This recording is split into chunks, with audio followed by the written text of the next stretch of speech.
정당한 이 몫으로 내가 당연히 받을 수 있는 거, 이게 나의 몫, 이걸 가지고 우리는 유산이라고 이야기하기도 하고 분깃이라고 이렇게 이야기를 합니다. 영어로는 포션이죠. 포션. 우리 집에 예를 드는 겁니다. 우리 집에 3명이 이제 모여 있었습니다. 3명이 모여서 여러분 배가 고파서 피자집에 피자를 시켰어요. 피자를 시켰는데 피자가 와서 뚜껑을 탁 열어보니까 이렇게 6조각이 쭉 나 있는 거예요. 그러면 내 몫은 몇 조각입니까? 3명이 있었어요. 3명이 있었는데 피자를 딱 열어보니까 6조각이 쭉 나 있었어요. 그럼 제 몫은 몇 개입니까? 2조각이죠. 그렇죠. 6조각으로 이렇게 잘려져 있는 피자가 있고 또 간혹 보면 8조각으로 잘려져 있는 피자가 있어요. 8조각으로 잘려져 있을 때는 내 몫이 몇 개입니까? 2개 반, 2개 반, 3조각. 3명이 있는데 8조각이면 애매하잖아요. 그죠? 그러니까 싸울 수도 있고 빨리 먹은 사람이 하나 더 먹을 수도 있고 그렇죠. 근데 분깃이라고 하는 것은 딱 나눠져 있는 내 몫, 정당하게 내가 딱 차지할 수 있는 내 몫이라는 그런 의미로 이 분깃이라는 말을 사용을 합니다. 오늘 우리가 읽은 말씀에 보면 여호와 하나님은 나의 분깃입니다 라고 이렇게 고백을 하고 있어요. 창세기 31장에 보면 14절에 보면 레아와 라헬이 나옵니다. 레아와 라헬이 나오는데 그 사람들이 어떤 이야기를 하는가 하면 이들은 자매예요. 여자 형제입니다. 자매예요. 그들이 어떤 말을 하는가 하면 14절에서 우리가 우리 아버지 집에서 무슨 분깃이나 유산이 있으리요 이렇게 이야기를 합니다. 이게 어떤 의미인가 하면 우리는 여잔데 아버지께서 우리에게 어떤 유산을 주시겠나 이런 의미를 가지고 있는 거예요. 또 하나가 있어요. 이 분깃이라고 하는 게 유산이라는 의미로 쓰여진 게 누가복음 15장에 보면 우리가 잘 아는 탕자 비유가 그곳에 나옵니다. 둘째 아들이 아버지한테 요구를 하기를 아버지여 재산 중에서 내게 돌아올 분깃을 내게 주십시오라고 이렇게 이야기를 해요. 그 아들이 아버지에게 자기의 몫을 정당한 자기의 몫을 요구를 하는 그런 장면이 이렇게 나옵니다. 이 두 내용 라헬과 레아 또 둘째 아들의 비유를 이렇게 볼 때에 분깃이라고 하는 이 말은 부모님의 유산 중에서 나에게 돌아올 몫이라는 것을 우리가 알 수 있습니다. 그런데 성경에 보면 이 분깃이라고 하는 것을 조금 다르게 설명하고 있는 것이 또 있습니다. 단의 뜻을 살펴보면 이게 위에서 이야기하는 것과 비슷해요. 근데 단의 뜻이 나누다, 분배하다 이런 의미입니다. 근데 나누다, 분배하다 이 말이 제일 많이 쓰여진 성경이 여호수아서죠. 여호수아서에 보면 여호수아가 하나님의 명령을 따라서 이스라엘 백성들에게 가나안 땅에 들어가서 그 땅들을 지파대로 이렇게 분배를 해줍니다. 분배를 해주는데 그때 사용된 단어가 분깃입니다. 그때는 개인적으로 준 땅이 아니라 지파, 많은 사람들에게 주어진 땅, 분할한 땅, 나누어 준 땅 이렇게 분깃이라는 의미를 가지고 있습니다. 예를 들어서 여호수아 17장에 보시면 요단 동쪽 길앗과 바산 외에 므낫에게 10분깃이 돌아갔으니 그러니까 이 므낫세 지파에게 또 르우벤 지파에게 10분깃 나누어진 땅에 10덩어리를 이렇게 주었다라고 하는 그런 의미로 사용이 된 겁니다. 그러면 이 둘이 조금의 차이는 있지만 어떻게든 두 개를 같이 연결해서 보면 분깃이라고 하는 것은 하나님께서 나의 몫으로 주신 우리의 몫으로 주신 하나님께서 주신 그것 이게 바로 분깃 또 유산이라고 이렇게 이야기를 할 수가 있습니다. 근데 이게 돈이 되었든지 이게 땅이 되었든지 간에 이건 나의 몫입니다. 내가 속해 있는 그 지파의 몫 이거를 분깃이다라고 이렇게 이야기를 합니다. 이러다 보니 성경에서 여러분 분깃이라는 단어를 이렇게 쓰다 보니까 이렇게 사용하다 보니까 우리가 성경을 이렇게 읽어 나아갈 때 분깃이라고 하는 이 단어를 딱 만나면 자연스럽게 어떤 생각을 우리가 하는가 하면 아주 좋고 많은 유산 또 기름지고 넓은 땅 이걸 여러분 우리가 딱 생각을 하게 됩니다. 동산이나 부동산 이런 것들을 우리가 딱 생각을 하죠. 만약에 좋은 분깃이 있다라고 이렇게 이야기를 하면 저 사람이 좋은 유산을 받았구나, 많은 유산을 받았구나, 좋은 땅을 받았구나, 좋은 땅을 얻었구나, 이렇게 이제 우리가 생각을 한단 말입니다. 이게 성경에서 그런 의미로 자주 사용됐기 때문에 우리가 분깃이라는 단어를 볼 때마다 그런 생각을 해요. 우리도 하나님 앞에 이런 분깃을, 다른 말로 축복이죠, 이런 축복을 받았으면 좋겠다라고 이렇게 생각을 합니다. 넓은 땅, 비옥한 땅, 많은 재산들, 이런 것들을 우리가 하나님으로부터 복으로, 분깃으로 받았으면 좋겠다라고 이렇게 생각을 할 때가 참 많습니다. 그런데 이 생각은 여러분 정말 인간의 편에서 하는 생각입니다. 인간들이 생각하고 있는, 우리가 생각하는 그런 성경의 이해로밖에 볼 수가 없습니다. 하나님도 우리만 분깃이라는 단어를 쓴 것이 아니고 하나님도 분깃이라는 단어를 쓰셨습니다. 어떻게, 어느 상황에서 쓰셨는가 하면 하나님께서 사용하신 분깃이라고 하는 단어의 의미는 이런 겁니다. 제가 한번 여러분들에게 읽어 드릴 테니까 이게 과연 우리가 생각하고 있었던 유산이나 아니면 내 몫으로의 그런 분깃과 하나님께서 이야기하고 계시는 분깃, 이게 어떤 정도의 차이가 있는지 여러분 한번 잘 들어보시기 바랍니다. 제가 한번 읽어드리겠습니다. 신명기 32장 말씀입니다. 여호와의 분깃은 자기 백성이라, 야곱은 그가 택하신 기업이로다. 어떻습니까 여러분, 느낌이? 이 하나님께서 이야기하고 있는 분깃과 우리가 이해하고 있는 이 분깃의 의미가 비슷한 것 같습니까? 오늘 하나님께서 우리를 향하여서 분깃이라고 하는 것은 여러분 유산 개념이 아닙니다. 분배하고 나누는 이런 개념이 아닙니다. 여호와께서 우리를 향하여서 이야기하시는 분깃이라고 하는 그 말은 네가 나에게 있어서 제일 소중하다, 이런 의미예요. 너 나의 분깃이다 라고 이렇게 이야기를 하면 그것이 네가 나에게 가장 소중하다, 제일 소중하다, 이런 의미를 가지고 있는 겁니다. 하나님께서는 우리를 향하여서 분깃이라고 이야기할 때 당신 참 나에게 있어서 너무너무 소중합니다, 이렇게 이야기를 해요. 근데 사람들에게 소중한 것을 따져보면 부모님의 유산도 소중하고 내가 받은 땅도 소중하니까 자꾸 분깃이라는 것을 그것과 연관시켜서 이야기를 하는데, 하나님 입장에서 봤을 때 분깃이라고 하는 것은 소유, 이렇게 우리에게 주어지는 그런 유산의 개념이 아니에요. 우리가 차지하는 그 땅의 개념이 아니라 하나님이 우리를 향하여서 소중하다, 네가 제일 소중하다라고 하는 이 고백이 담겨져 있는, 하나님의 마음이 담겨져 있는 단어가 바로 이 분깃이라고 하는 이 단어입니다. 평생에 여러분 속만 썩이던 남편이 혹은 아내가 남편을 이렇게 어느 날 남편에게 이렇게 와서 남편에게 고백을 합니다.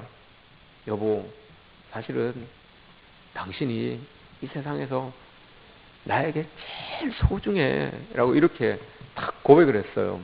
남편이 아내들에게 이렇게 고백을 했습니다.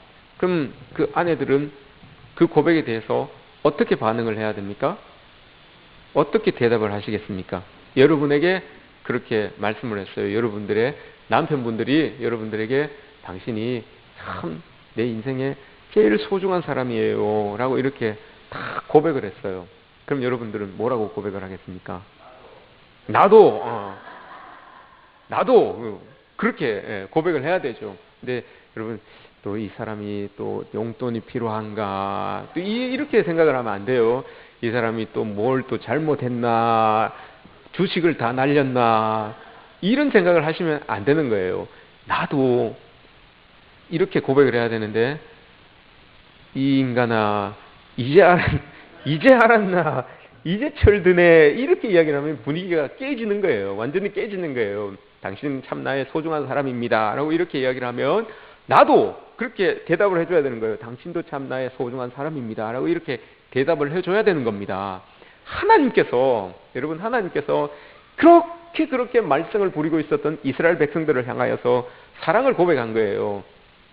이스라엘 백성들이 여호와의 분깃은 이스라엘 백성들이다 라고 이렇게 시편에서, 신명기 32장에서 그렇게 고백을 한 거예요.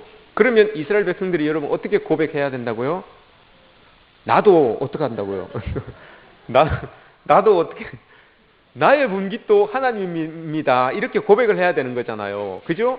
근데 이 이스라엘 백성들이 그 고백이 나오기까지 너무너무 오래 걸렸어요. 너무너무 오래 걸렸어요. 하나님은 신명기는 이제 이스라엘 백성들이 가나안 땅에 들어가기 직전에 하나님 마음을 알고 또 하나님의 백성들을 향하여서 하나님 마음을 가르쳐주는 그런 이 성경책이 신명기예요. 그러니까 그 신명기에 제일 처음에 하나님 마음을 보여주는 말씀이 어떤 말씀입니까, 여러분? 신명기 6장, 제일 소중한 말씀이 신명기 6장에 나오잖아요. 4절 이하에 나오는 말씀. 그 말씀이 뭐라고 했습니까? 신명기 공부하신 분들? 그렇지요. 공부하신 분이 달라요. 쉐마 이스라엘이라고 이야기를 했어요. 뭐라고 했습니까? 이스라엘아 들으라. 우리 하나님 여호와는 유일한 하나님이시니 너희들은 하나님을 사랑하는데 이렇게 사랑해라 라고 이렇게 고백을 합니다. 그래서 마음과 뜻과 힘을 다하여서 주 너의 하나님을 사랑하라 라고 이렇게 말씀하셨어요. 그리고 난 다음에 이 말씀을 너희에게 주시니까 이 말씀을 너희들이 지켜 행하면 그 뒤쪽에 보면 모든 것을 얻게 하시고 모든 것을 누리게 하리라 라고 하시는 그 말씀이 신명기 6장 4절 이하부터 쭉 나오게 되어 있어요. 그리고 난 다음에 말씀하시는 것이 너희들은 나의 분깃이다 라고 이렇게 말씀하는 거예요. 하나님께서, 그러니까 하나님이 이스라엘 백성들을 향한 마음을 고백한 거예요. 그러면 그 고백에 대하여서 이스라엘 백성들도 하나님께 무슨 화답을 해야 될 거 아닙니까? 응답을 해야 될 거 아닙니까? 가나안 땅에 들어가서 이 백성들이 내가 너희들을 참 소중하게 생각한다 라고 이렇게 이야기를 하고 그 가나안 땅을 딱 허락하여 주셨는데 가나안 땅에서 살아가면서 이걸 고백하면서 하나님 앞에 응답하면서 살아가야 되는데 이 응답이 안 된 거예요. 너무너무 오랫동안 안 된 거예요. 그러다가 이 고백이 시편, 오늘 우리가 읽은 말씀, 119편, 오늘 우리가 읽은 말씀, 여기에서 고백이 되는 거예요. 여호와는 나의 분깃입니다. 이게 여기에서 고백이 되는 거예요. 그 오랜 기간 동안 하나님은 계속해서 우리를 향하여서 네가 나에게 제일 소중하고 제일 사랑스러운 존재다라고 이렇게 던져주시고 그 마음을 고백해 주시고 그 사랑을 지켜가기 위하여서 우리에게 말씀이라는 것을 주셨어요. 그래서 그 말씀을 지키는 사람은 나를 사랑하는 사람인 줄 알고 그에게 얻게 하실 것이고 그를 채워주실 것이다. 이걸 복이라고 이야기하잖아요. 복을 주실 것이다 라고 이렇게 약속을 하신 거예요.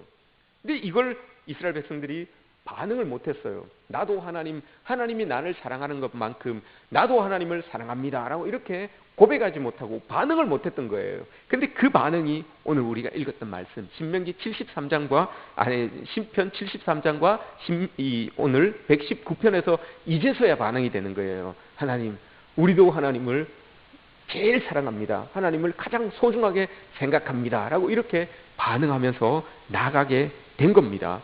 이 반응이 여러분 어떤 의미인가 하면 다 겪어보니까 하나님밖에 없습니다. 하나님만 있으면 되겠습니다. 하나님만으로 충분합니다. 다른 어떤 분깃도 필요 없습니다. 이 의미예요. 이게 여호와는 나의 분깃입니다 라고 하는 게. 그래서 여러분 신명기에서 그 제일 중요한 말씀 쉐마라고 하는 그 말씀을 딱 이야기하고 나서 제일 처음에 딱 하시는 말씀이 여러분 뭡니까? 계명을 딱 주셨는데 그 계명의 첫 번째 계명이 뭡니까? 다른 분깃은 필요 없습니다. 여호와 하나님이 나의 분깃입니다. 이 고백과 연관되어서 우상을 섬기지 않는 거, 다른 신을 섬기지 않는 거, 이게 첫 계명으로 주어지는 이유가 그거예요. 내가 하나님을 제일 사랑하는데 또 다른 사랑하는 것들을 둘 이유가 없는 거죠. 내가 하나님을 제일 소중하게 생각하는데 다른 어떤 소중한 것들을 둘 이유가 없는 거예요. 그래서 여러분 첫 번째 계명이 여호와 하나님, 우상을 섬기지 마라, 다른 신을 섬기지 말아라라고 하는 그 첫 번째 계명이 그게 주어지는 이유가 바로 이겁니다. 여호와 하나님이 나를 하나님의 분깃으로 삼았고 그 분깃된 자들이 하나님을 향하여서 하나님도 나의 분깃입니다 이렇게 고백하는데 여러분 한번 생각해 보십시오. 우리 아내가 우리 남편이 나는 당신이 제일 소중해, 당신을 제일 사랑해 라고 하는데 여러분 뒤돌아서서 또 다른 사람을 사랑하고 있으면 이게 말이 됩니까? 그게 여러분 그러면 진짜 사랑한다는 사랑의 고백이 됩니까? 아니잖아요. 여러분 어떻게 하겠습니까? 여러분 오늘 아침에는 와서 여보 난 당신 제일 사랑해 라고 하는데 밖에 나가서 일을 하다 보니까 딴 사람하고 사랑하고 있어. 이게 여러분 되겠습니까? 아니라는 거죠. 하나님이 여러분 이걸 원하셨던 거예요. 하나님이 원하셨던 그게 딴 게 아니에요. 내가 너희들을 나의 분깃으로 삼고 있다. 내가 너희들을 참 소중하게, 너희들을 참 사랑한다 라고 이렇게 얘기했으면 그 사랑을 입은 그 사랑의 계약이 여러분 하나님께서 우리에게 주신 언약들이에요. 그 계약들이에요. 십계명도 사랑의 계약이잖아요. 내가 사랑하니까 너도 나를 사랑해줘라. 이 계약이에요. 그래서 제일 첫 번째 계명을 여호와 하나님 이외에 다른 어떤 것도 섬기지 말아라. 내가 너를 사랑하는데 너가 나만 사랑하면 되지 않겠냐. 이걸 이제 고백하는 거예요. 서로 간에 확인하는 거예요. 근데 이스라엘 백성들이 그 확인 작업이 너무너무 늦었어요. 너무너무 오랜 시간이 걸렸어요. 그리고 오늘 하나님의 말씀을 딱 들먹이면서 이야기하면서 여호와는 나의 분깃입니다. 이제서야 알았습니다. 다 지나가 보고 세월을 흘러보니까 하나님이 나를 사랑하시는 것밖에 이게 힘이 없습니다. 그래서 나도 하나님만 사랑합니다. 다른 어떤 것도 필요 없습니다. 하나님이 나를 사랑하는 거, 내가 하나님을 사랑하는 거, 이거 하나면 충분합니다. 이 고백이에요, 여러분. 하나님 이외에 다른 어떤 분깃도 필요 없습니다. 이 고백이 바로 오늘 우리가 읽은 이 말씀의 고백입니다. 여러분, 하나님이 나의 분깃이기 때문에, 주님이 너무 소중하기 때문에, 주님이 너무너무 좋아서, 그렇기 때문에 하나님께서 하신 그 말씀을 나는 그 사랑을 지켜내기 위해서 그 말씀대로 살아가겠습니다. 이 고백이에요. 그렇게 그 말씀대로 살아갈 때 하나님께서 신명기에서 이야기하셨던 것처럼 채워주시고 얻게 하시는 그 복이 너희들에게 있을 것이다 라고 이렇게 약속하신 것이죠. 그렇게 살아갈 때 여러분 우리가 그 말씀 때문에 살아나게 되는 은혜가 있는 것입니다. 이 은혜가 여러분들에게 주어지기를 축복합니다. 예, 이스라엘 백성들이 이제 대답을 합니다. 시편 73편에서 대답을 해요. 그들이 뭐라고 대답을 하는가 하면 시편 73편 제가 한번 읽어드리겠습니다. 시편 73편 26절 이제 대답을 합니다. 여호와 하나님께서 너희들은 나의 분깃이다 라고 이렇게 고백을 하셨는데 거기에 대하여서 이스라엘 백성들도 이제 고백합니다. 시편 73편 26절 말씀 한번 우리 찾으셨으면 우리 한번 같이 한번 읽어볼까요? 한번 26절 말씀 함께 읽어보도록 하겠습니다. 함께 읽습니다. 내 육체와 마음은 쇠약하나 하나님은 내 마음의 반석이시요 영원한 분깃이시라. 아멘.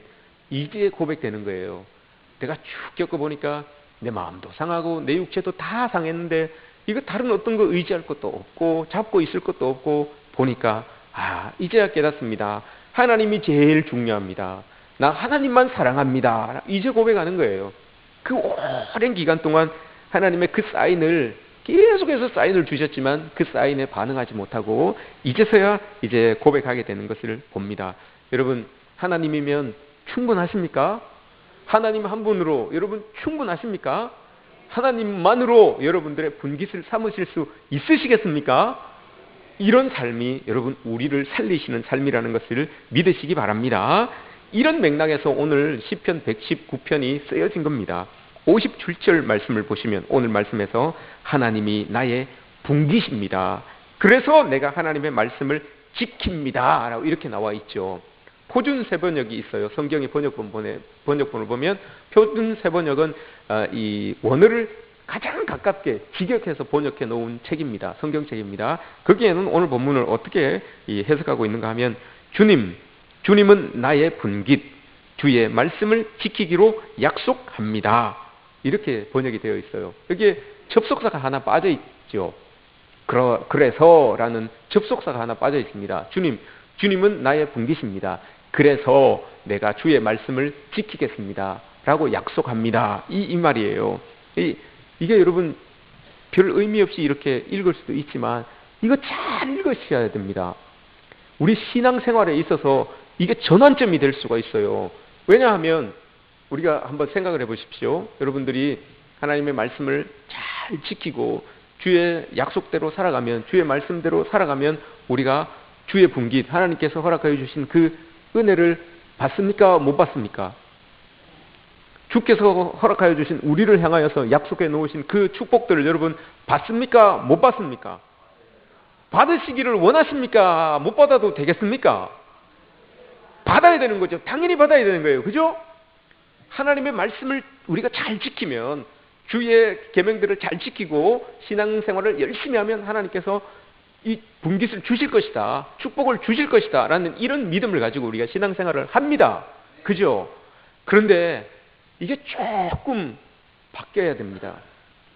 하나님의 입장에서 봤을 때 여러분 이게 바뀌어야 돼요. 순서가 바뀐 거예요. 신명기에서 그 순서를 이야기해 주는 거잖아요. 하나님의 사랑, 하나님께서 우리를 향하여서 사랑하신다, 너희들이 제일 소중하다라고 이렇게 사랑을 고백합니다. 그 사랑을, 여러분, 그 사랑에 반응하는 것이 하나님의 말씀을 읽고 지키는 거예요.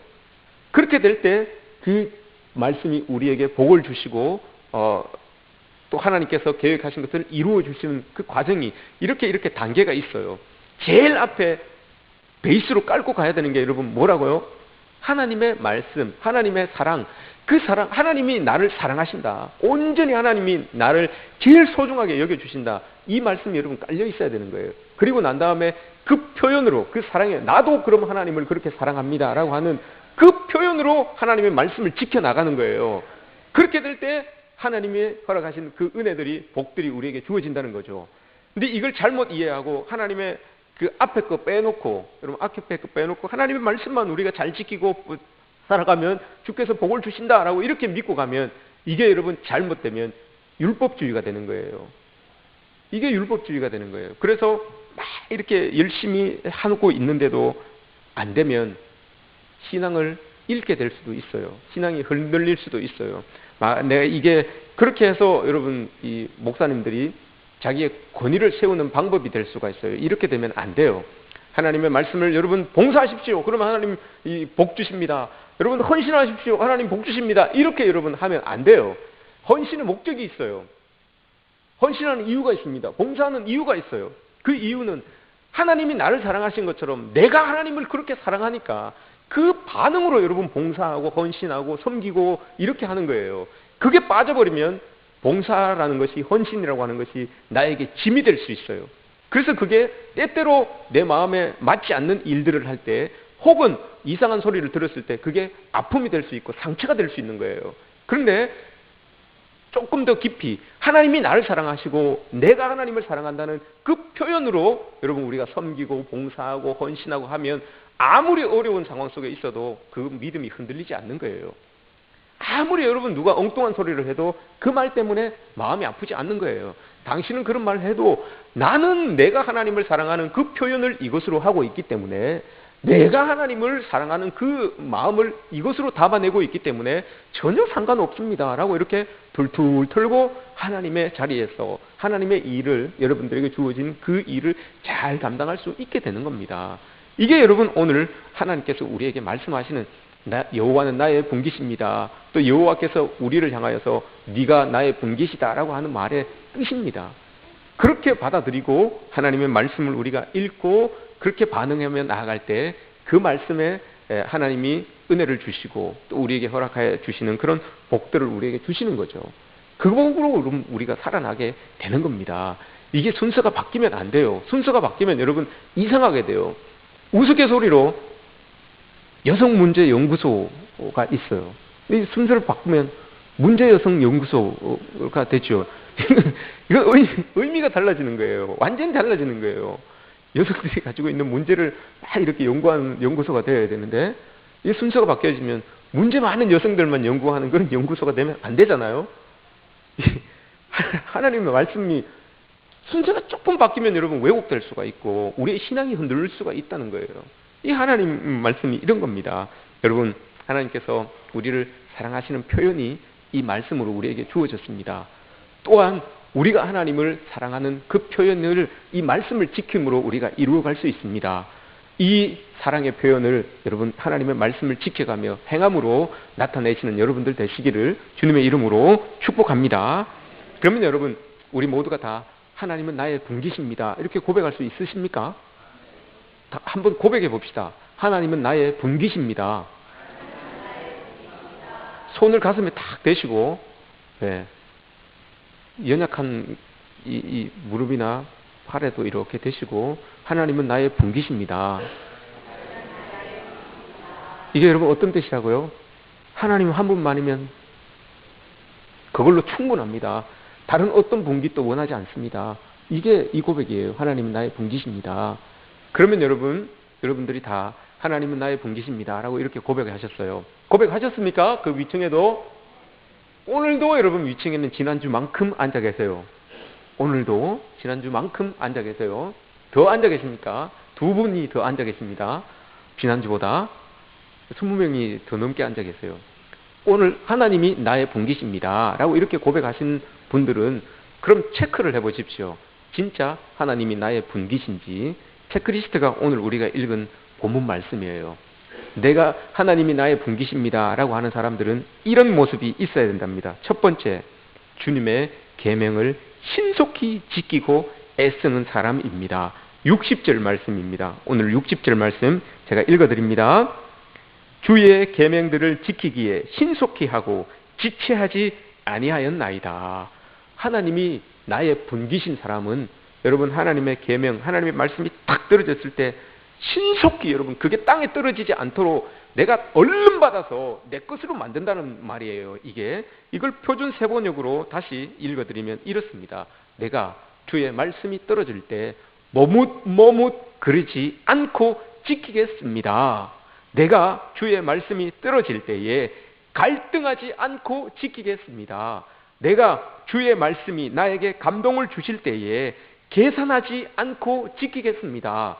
내가 하나님의 말씀이 나에게 주어질 때에 따지지 않고 지키겠습니다. 이게 60절 말씀이에요.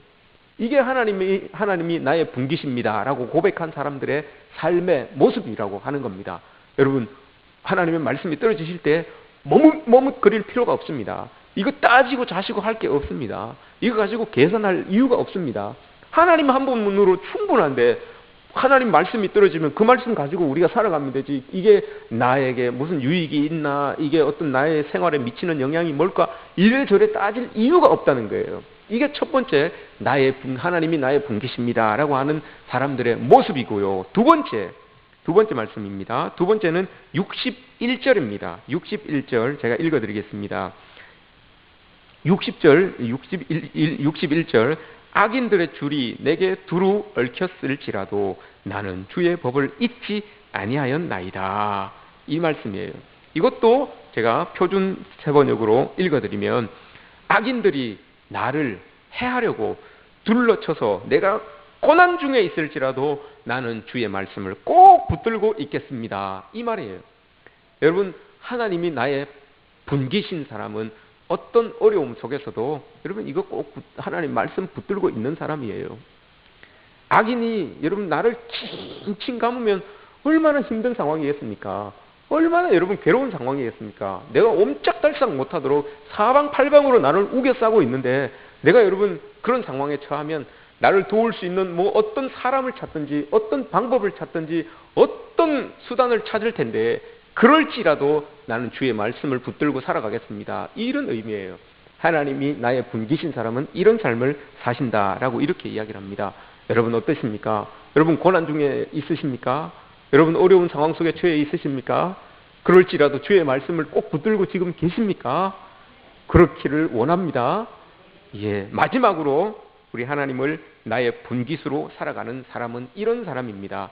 이게 여러분 중요한 거예요. 오늘 첫 번째, 두 번째 것도 중요하지만 오늘 세 번째 것, 이게 저는 여러분들이 꼭 받으셨으면 하는 그런 말씀이에요. 그게 뭔가 하면 63절 말씀입니다. 63절 말씀 제가 읽어드립니다. 나는 주를 경외하는 모든 자들과 주의 법도들을 지키는 자들의 친구라. 아멘. 이게 어떤 말일까요, 여러분? 어느 탈무드에 나오는 이야기입니다. 어느 랍비가 길을 이렇게 가고 있는데 한 원숭이가 여러분 우물가에서 물고기를 잡아 올리는 거예요. 보니까 너무 쉽게 잘 잡는 거예요. 이렇게 떠서 땅에 올려놓고, 이렇게 떠서 또 땅에 올려놓고, 이렇게 떠서 또 땅에 올려놓고 이러는 거예요. 그래서 랍비가 물어본 거예요. 야, 원숭아, 너 지금 뭐 하고 있냐? 라고 하니까 원숭이가 이야기하기를, 선생님, 얘들이 지금 죽어가고 있어서 제가 지금 살려내고 있어요. 그러면서 이 물속에서 고기를 싹 떠서 육지로 이렇게 내려놓는 거예요. 이 말씀이 주는 교훈은 그거예요, 여러분.